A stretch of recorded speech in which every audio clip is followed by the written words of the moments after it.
Once upon a time, in a bright little village, lived a sweet girl known for her beautiful bright red hood.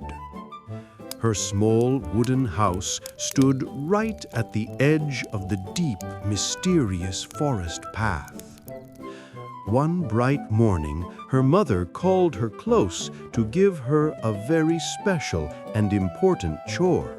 My darling child, your sweet granny is not feeling well at all today. Please take this basket of fresh cake and juice to her little cottage.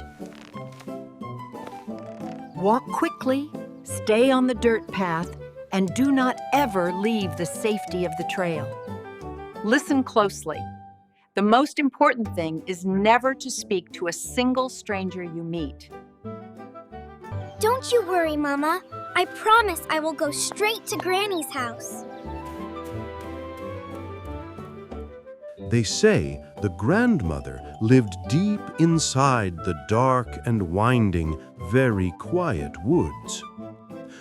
Little Red Riding Hood started her journey with a happy heart, skipping along the sunny path.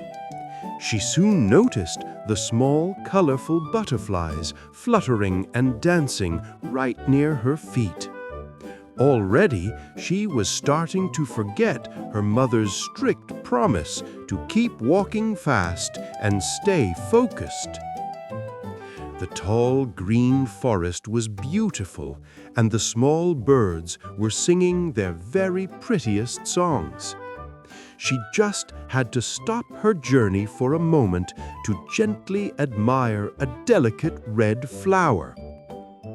Deeper in the trees, a strong man was hard at work, swinging his sharp axe to cut big logs. This friendly woodcutter was big and kind, and he quietly worked to keep the whole forest safe. Little Red Riding Hood was completely carefree, simply enjoying the fresh air and the warm sunshine. But the large forest was also home to dangerous creatures that loved to trick innocent people. Suddenly, without warning, she saw a large gray figure step slowly out from behind a very old oak tree. This was the cruel, big, bad wolf. Well, hello there, little girl. What a wonderfully bright red cape you have. Hello, sir. I am on my way to visit my dear, sick grandmother now. Oh, is she very far away? You are such a sweet and kind granddaughter. Little Red Riding Hood completely forgot her mother's most important warning about strangers. Her little house is right near the end of this long, winding forest path. That is wonderful. You should definitely take her some extra beautiful flowers, too. Oh, that is a marvelous idea. I know my granny would truly love that gift.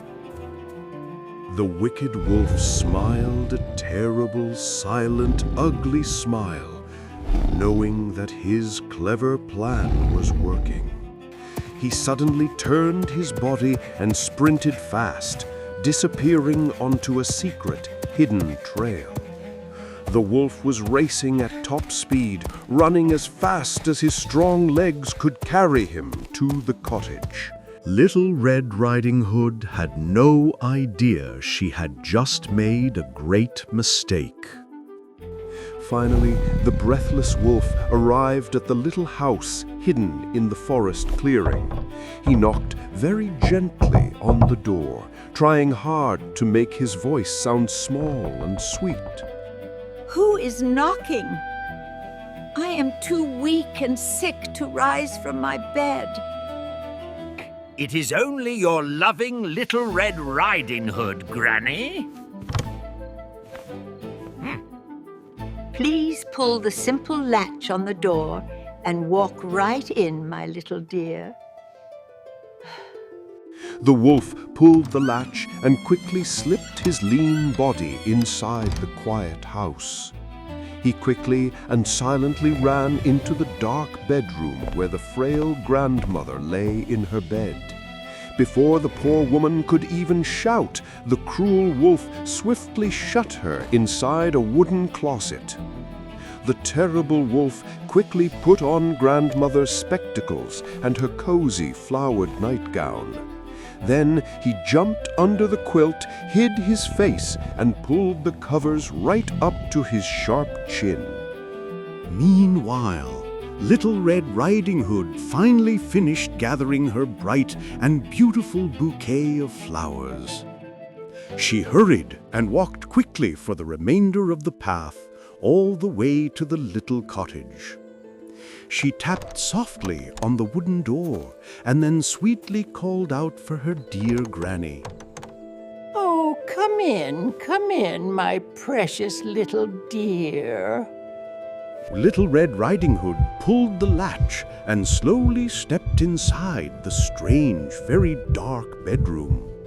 Grandmother, you look so big and strangely lumpy hiding under that quilt. The better to keep my old, sick body warm, my kind child.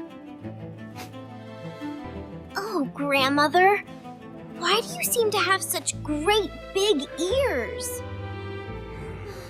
The better to hear you with, my dear.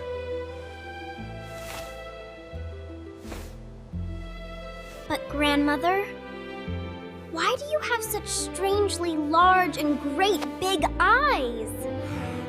The better to see you with, my precious. Grandmother, you have such frighteningly gigantic and sharp teeth. Aha! The better to eat you with, my little girl. Little Red Riding Hood screamed a loud, shocking, terrified sound as the wolf lunged. Luckily, the strong woodcutter was nearby, and he quickly heard the little girl's loud, fearful scream. With a mighty force, the wooden cottage door burst open with a sudden loud crash. The strong woodcutter rushed in and quickly raised his bright silver axe high above his head. He gave the mean, cheating wolf a swift, hard, mighty whack right on his big head. When the stunned wolf roared out in pain, Grandmother quickly jumped right out of the closet. Do not be scared. You are both perfectly safe now, little girl and grandmother. Oh, thank you. Thank you so much for coming and saving us from that mean wolf. We are both very grateful to you. You are truly a wonderful, brave hero. I promise right now I will never, ever talk to strangers in the forest again. And so, Little Red Riding Hood learned her lesson. Sometimes the greatest adventures begin simply by listening to your mother.